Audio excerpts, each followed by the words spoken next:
En un mundo saturado de ruido, se necesita una mirada con perspectiva. Un espacio donde la noticia no solo se cuenta, sino que se analiza. Donde los hechos de la política, la economía y la tecnociencia encuentran su equilibrio con la cultura y el pulso de la paz, Cochabamba y el mundo. Es momento de abrir la ventana y dejar que la realidad entre. Radio Monumental presenta La Ventana, con la conducción de Lorena Guillén.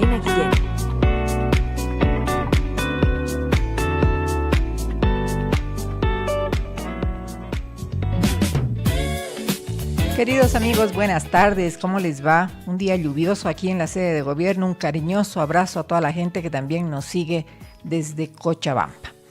Hoy día un día especial, un día donde se ha dado el entierro de David Santalla, cualquier cantidad de gente, cualquier cantidad de artistas, de discursos, en fin, muy emotivo el día de hoy para los bolivianos, porque se ha enterrado un grande de la comedia, un grande del teatro. Así que nuestro cariñoso abrazo y solidario también a la familia de David Santalla el día de hoy.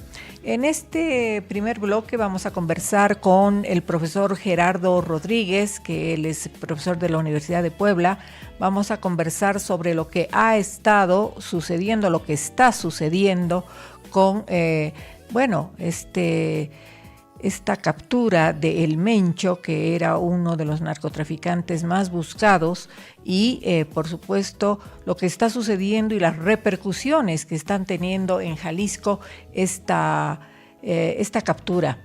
Así que le voy a dar las buenas tardes, Gerardo Rodríguez. Buenas tardes, qué gusto de tenerte en línea. Gracias por aceptar nuestra invitación. Lorena Guillén desde La Paz, Bolivia. Muchas gracias, Lorena. Saludos hasta Bolivia desde México.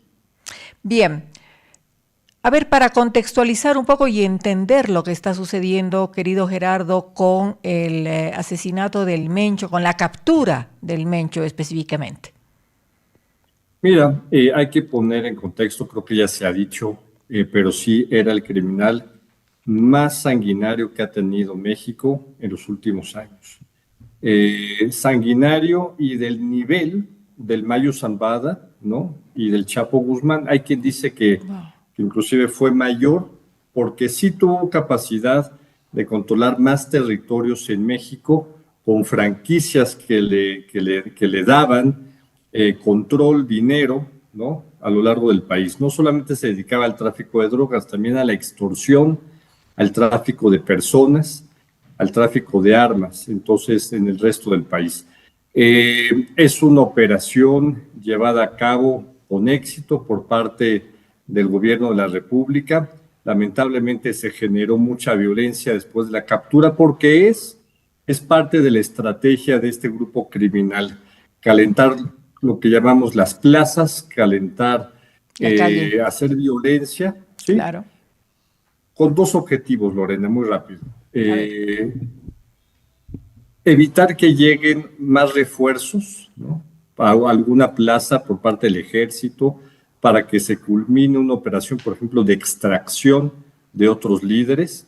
Y, por supuesto, es una suerte de contrapropaganda violenta para evitar que las autoridades ejerzan este tipo de acciones porque se amenaza a la población civil. Entonces, son criminales en todo el sentido de la palabra. Bien, Gerardo, ¿cuánto tuvo que ver y cuánto ha tenido que ver? Me imagino que ha sido una operación bien pensada, con estrategia, con inteligencia por parte de las autoridades mexicanas. ¿En qué medida las decisiones mexicanas han tenido que ver con las decisiones de apoyo que ha recibido México de los Estados Unidos? Yo creo que estamos en una nueva era de cooperación México-Estados Unidos, en donde se reconoce el valor de la información de inteligencia que puede proporcionar Estados Unidos. Quitarnos estas vendas soberanistas para recibir, por ejemplo, información satelital, aérea, de drones, de aviones que tienen los Estados Unidos que sobrevuelan los radares del Comando Norte, el Comando Sur, para poder llevar a cabo con inteligencia también mexicana y con sangre de los soldados mexicanos que también hay que reconocer que dan su vida por este tipo de operativos, ¿no? Entonces, yo creo que sí estamos en una magnífica era de cooperación entre los dos países y en donde los intereses de ambos confluyen para este tema, ¿no? ¿En qué medida esta relación que tenía con esta persona viabilizó la posibilidad de encontrar a El Mencho el día que lo capturaron, Gerardo? Mira, la operación se llevó a cabo en un domingo. Ya se sabía que iba a haber ese tipo de reacción violenta, entonces también se pudo minimizar estas reacciones violentas porque no había mucha actividad laboral en el país y en la región. Entonces, por supuesto que la decisión la tomó la presidenta Claudia Sheinbaum con el apoyo de su secretario de la Defensa y Okay. su gabinete de seguridad. Ajá. Y él iba a la casa de la enamorada, de la conviviente. ¿Cómo era el contexto el día domingo? Pues mira, lo que sabemos es que este individuo vivía esa era una de sus casas de seguridad, ¿no? Un territorio alejado de la urbe, una zona montañosa, y lo que sabemos por información del Ministerio de Defensa de México es que precisamente se le estaba dando seguimiento a personas vinculadas con esta señora, ¿no? Que era se dice una de sus parejas sentimentales, ¿no? Porque se reconoce que tiene una esposa, ¿no? Hija también de un ex narcotraficante muy famoso en México, de la familia Valencia. Bueno, ahora Gerardo, ¿cuál es la situación en Jalisco? Se han visto buses incendiados, inclusive inmuebles incendiados, me parece que muertos, también hay heridos. A ver, cuéntanos un poco la situación, ¿cómo va en Jalisco? Sí, ya está retomando la tranquilidad después de 2 días muy complicados. Todavía hoy en la mañana se registraron algunos hechos de violencia, pero solamente en Michoacán y en Jalisco.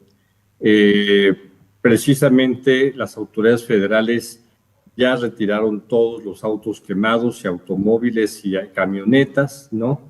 Las afectaciones más fuertes sí son en Puerto Vallarta, donde sí hubo varios incidentes que se registraron y el resto del país ya volvió a la normalidad. Bien, ¿y en qué medida la gente está temerosa todavía? ¿Tienen cuidado? ¿Qué casas, qué inmuebles han incendiado, Gerardo?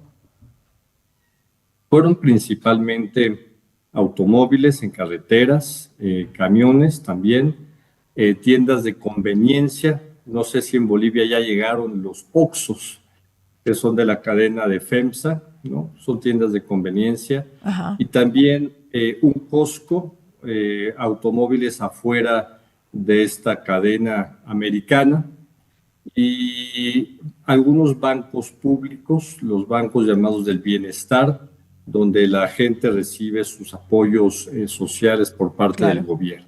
Ajá. Estas cadenas, estos bancos, por ejemplo, en el caso de ellos, tienen que ver con decisiones gubernamentales, son del gobierno anterior, son hechura, digamos, del gobierno anterior y ahora de la presidenta Sheinbaum. Es correcto, son bancos, es un banco que se transformó de dos instituciones financieras, se fortaleció, se crearon el sexenio anterior muchos cajeros para disponer de efectivo. Entonces sí, es un banco público del gobierno de la República. Claro. Ahora, ¿cómo es la situación del tema de la lucha contra el narcotráfico en México, Gerardo? Se dice que bueno, se dicen tantas cosas, pero es diferente escucharlo de un mexicano, de un analista, de un investigador como tú, que analice estos temas. ¿En qué medida podría desbordarse el tema del control del narcotráfico en México, Gerardo? Mira, yo creo que estamos en una franca recuperación de los espacios públicos en México. La violencia ha disminuido de manera importante, los homicidios cayeron prácticamente 30% en los últimos años. También no es menor, se han capturado a 43,000 generadores de violencia, eufemismo para decir que son sicarios, que son personas vinculadas con estos grupos criminales que generaban violencia a partir de asesinatos, de robo y de extorsión. Entonces, buena parte del éxito de esta estrategia también va de la mano con la detención con inteligencia de estos criminales. Ahora bien, pues por supuesto que va a haber una presión sobre las cárceles mexicanas al recibir tal nivel de delincuentes. Se han desarticulado casi 2,000 o más de 2,000 laboratorios de fentanilo que producían esta droga para Estados Unidos. Sí, no, son datos espectaculares. Todo esto te lo digo del último año, del primer año de gobierno de la presidenta Claudia Sheinbaum.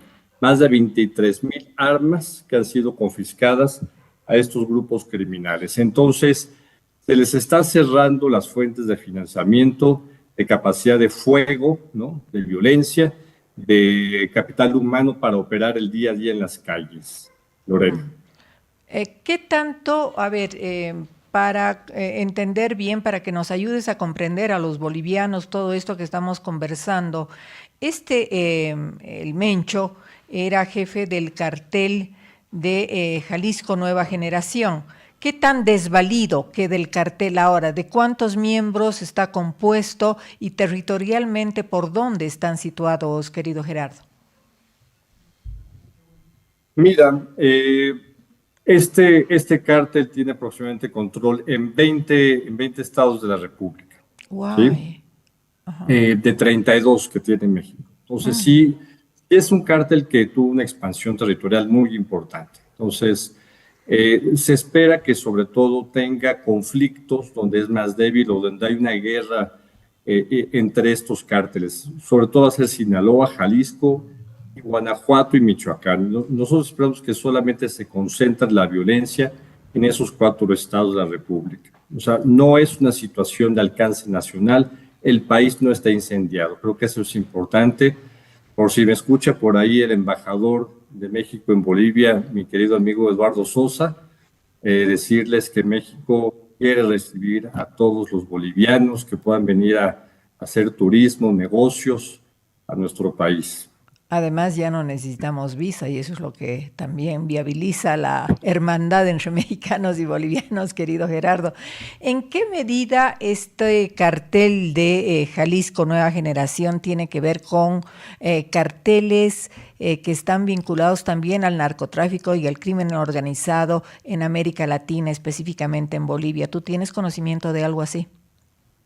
Sí, por supuesto. El cártel de Sinaloa primero, después el cártel de Jalisco Nueva Generación, empezaron a buscar rutas de trasiego de cocaína para abastecer ellos el mercado de los Estados Unidos. Entonces, tenemos conocimiento de fuerte presencia, sobre todo en Colombia y en Ecuador. No tenemos tanta información de lo que sucede en Bolivia, ¿no? Pero al ser país andino seguramente tiene algunas conexiones, pero sobre todo están concentrados con bandas criminales locales, pandillas, en las regiones del Pacífico de Colombia y de Ecuador. O sea, se han expandido y han lanzado sus tentáculos por América Latina.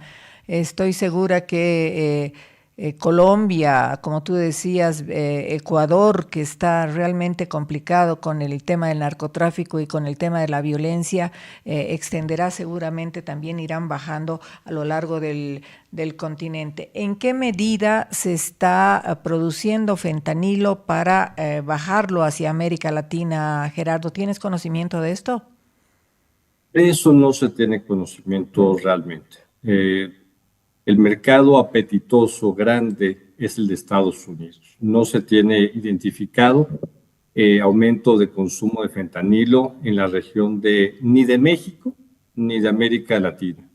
El consumo importante es en Estados Unidos, donde se volvieron adictos por el paso de consumo de analgésicos a esta droga sintética también. Es droga sintética, ¿no? No tiene base de ninguna hierba, en ninguna cuestión como la cocaína, ¿no? Es totalmente sintética y es una especie de, como tú lo decías bien, adormecedor, ¿no? Es como anestésico, ¿no? El fentanilo es una droga controlada, ¿no? Que parte a partir de sustancias químicas, como en su momento, a principios del siglo pasado, la morfina, para atender dolores extremos, para anestesiar a las personas que están en operaciones que requieren anestesia general o anestesia particular.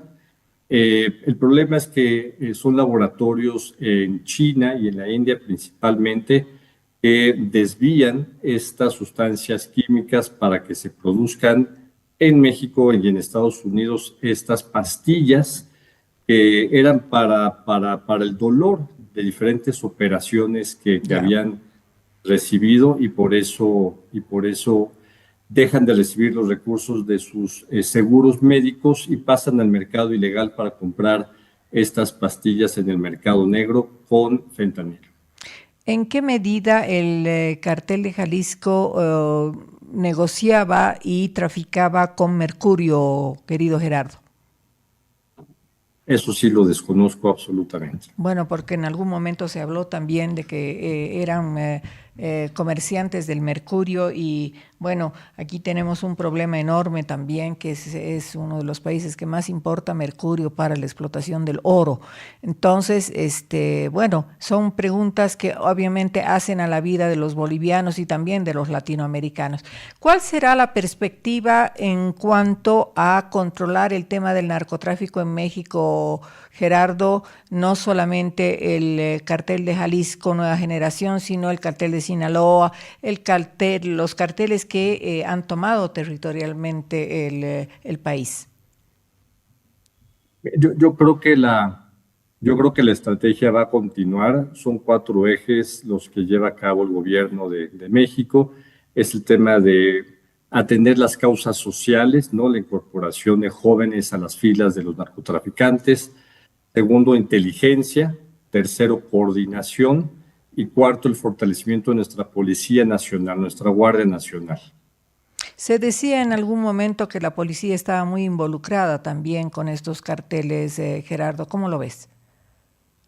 No, pues no podemos explicar ninguna mafia de esta magnitud. Claro. Si no hay colusión con las autoridades locales. ¿Qué dice la gente en México? ¿Qué dice la gente de la decisión que ha tomado la presidenta sobre la captura de El Mencho? Yo creo que en términos generales es de sumo apoyo a esta decisión por parte de la presidenta y también un respaldo absoluto a las Fuerzas Armadas porque fallecieron en cumplimiento de su deber 25 elementos de la Guardia Nacional que fallecieron en atentados posteriores el domingo como represalia de este grupo criminal. Guardias nacionales que estaban apostados en diferentes carreteras y poblados en México. Qué complicada la situación. Bien, Gerardo Rodríguez, te agradezco un montón por habernos informado, aclarado un poco más lo que significa esta captura del Mencho y bueno, estaremos conversando en otras oportunidades. Te agradezco un montón. Saludos hasta México. Gracias, saludos. Buenas tardes. Bien, hemos conversado con el profesor Gerardo Rodríguez, profesor de la Universidad de Puebla, para entender un poco más esta situación que se está viviendo en México, que es una situación muy delicada, por cierto, y que siempre debemos nosotros, los bolivianos, mirar de cerca a lo que está sucediendo aquí en América Latina. Hacemos una breve pausa, luego continuamos.